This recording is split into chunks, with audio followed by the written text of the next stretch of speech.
అనగనగా ఒక రాజు, ఆ రాజుకి 3 మందిరు. ఒక రోజు వేటకి చేపలు దేనికి వెళ్ళినారు. ఒక చేప అయితే ఎండలే.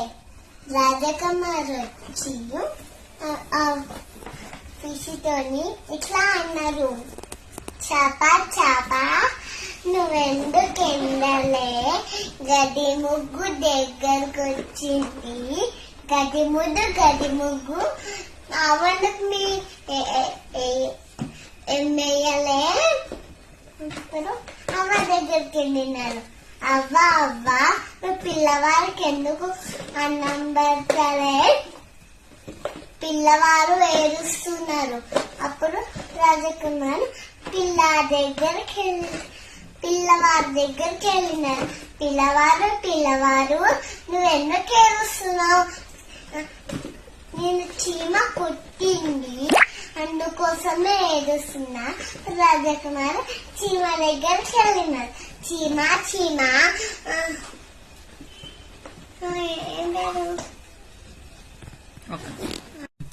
బంగారు ఏలు పెట్టే కుట్టనా?